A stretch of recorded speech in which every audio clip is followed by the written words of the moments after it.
What's going on, guys? Welcome to my channel. Welcome to another tutorial. On today's video, how I said, we're going to be doing a comb over side part. The sides is going to be more like a mid fade, kind of compressed, and the back is going to be a drop fade because we want to create more depth and we want to control that crown, make sure it's not going to spike up. Just because the client has a kind of strong cowlick on the back, the top is going to be cut kind of layer, is going to be obviously cut a square so we can maintain those corners, make it more masculine, more like a stronger shape, and we're going to style it a little bit back on the side that where it connects, just so it gives you that classic modern look, right? So the first thing we're going to do, we're going to cut the top, and then we're going to cut the sides, detail it, style it, do some texture, and it's going to look amazing. So if you guys want to see the process, let's go ahead and start with the video. So the first thing we're going to do, we're going to start with the top. And you guys know I like cutting the top first. The reason for it is because, in my opinion, it just makes it easier to just create your shape on top, create the length that you want, like create the look that you want, and then fade down from there, right? Some people start from the bottom, and that's fine. But the problem is that then they have to connect with the top and then cut the top, and I think it's just more work, in my opinion, right? But like, everybody's different. Remember, there's no one way to do anything. It's just different ways. So right here, what I'm doing, I'm creating like a horseshoe, but then I'm dividing the back because the cowlick, he has a massive cowlick there. So I want to make sure that I'm not going to cut it too short. I want to make sure that, you know, that cowlick is protected as much as possible. So we're actually going to start with the back, with the crown first. So all I'm doing right now is taking pivot sections, or kind of sections, like, think about it like a pizza pie, right? I'm taking sections like that, like a pie, and then I'm just making sure that, you know, like I'm keeping that very square on the back, just to preserve that crown, just to make sure that I'm not cutting it too short, and then there's, you know, obviously nothing we can do if you cut it too short and the hair starts spiking up. So as you can see, that's literally all I'm doing, just taking sections like a pizza pie. It's called pivot sections for everybody that understands the terms. I know not everybody here understands terms, so because not everybody's a professional, so I want to make sure I keep my tutorials as simple as possible. Now all I'm going to do is I'm going to take horizontal sections, right? I would say maybe like a finger width or something like that. You don't want to take too much hair. The problem when you take too much hair, you start over directing the hair, and then you're gonna have pieces that are longer and pieces that are shorter. So that obviously you don't want to do that. You want it to be even. So all you're gonna do is take smaller sections and just bring that new section back to the previous, and that's it.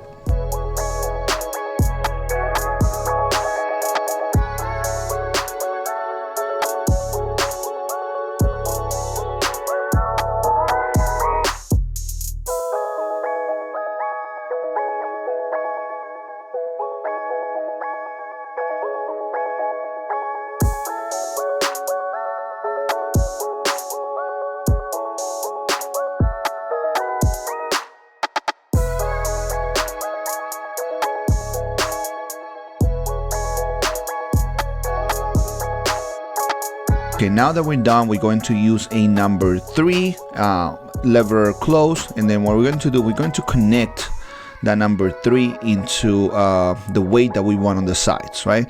Whatever weight. In this case, I'm gonna do like more like a compressed fade. Usually I don't do fades that are too compressed. I actually like fades that are more open up, but the client wanted a more compressed fade, so that's what we're doing. And here I'm creating my first guide with the number 0, and then now if you think about it, I already passed the number 3, so all I'm doing is fading from a 0 to a 3. That's it. That's all I'm doing, because the top is already created. I already cut my shape into like what I want it to be. So now I'm just fading from a 3 to a 0. So here I'm creating number 0. It's going to be a drop fade on the back, just because it goes with the shape of the client's head shape. Also, it will create a lot more depth in the back, so that's the reason why it's going to be a drop fade. And the sides is going to be more like a medium fade on the sides, but then the back is going to be definitely lower. Here I'm using my shaver just to bold out the line, always leaving a little space between the bold line and the 0, right? The 0 we created, we're going to leave a little space just in case we create a little guide there, like a little shadow. It's easy for us to remove it after. If you take that shaver too high to a number 0, then it's going to be a little line there. It's going to be very hard to remove, and sometimes that you can still see it, so that's why I'm telling you leave a little space. Here we're going to create a second guideline. This is going to be with no guard, lever open. This is going to be, I would say, maybe like a finger width. And what we're going to do is like create that guide with lever open, then start closing it little by little until the line is gone. Usually what I like to do nowadays is that, I mean, especially when I'm like busy, like in the shop that I need to, you know, have clients and I don't have that much time, I kind of like create my guides and then I erase them kind of quickly, and then what I do is at the end I polish the haircut in whatever line that I can see, then that's when I will remove it, right? But I don't spend too much time polishing the haircut right away, because then sometimes it takes too much time. So here I'm using clipper over comb, and what I'm doing, I'm just connecting the number 3 to a number 0 using my machine with the lever closed, and just using clipper over comb, classic, nothing new, clipper over comb. I think the oldest technique in the book is clipper over comb. Is my favorite technique too, so that's what I'm doing. So now, because I use clipper over comb, I don't have to use a number 2, because the 3 is already pretty much all the way down to like a 1.5, right? Because I already used the clipper over comb to remove all that bulk. So I'm using a 1.5 open. And then what I'm going to do is very easy. I'm going to go from 1.5 all the way to 0. So 1.5, then 1, then the 1/16, and then the 0, and that's it. And I'm done with the fade.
Yeah, you guys can see, like now this is the time we start retouching the fade and, you know, whatever we need to remove. This client has very similar hair to mine, and he has a lot of spaces, how you can see, between the hair, which is the same thing that my hair is just the same. So it can get a little bit tricky in certain parts, but definitely didn't want to go too high because I wanted to maintain a lot of that weight, a lot of that bulk. Wanted to maintain it there, so you know, it's always good to remember. Now we're going to dry the hair into style, and this is going to allow me two things: see how it looks, be able for me to ask the client if the hair is on top is good, if the shape is good, like, you know, like if he likes the haircut. And also it gives me the opportunity to see maybe if there's anything uneven, anything I need to fix, because this is what the client's going to see, right? The client's not going to see how is the fade or things like that. The client's going to see like if the whole haircut as a package, it looks good, right?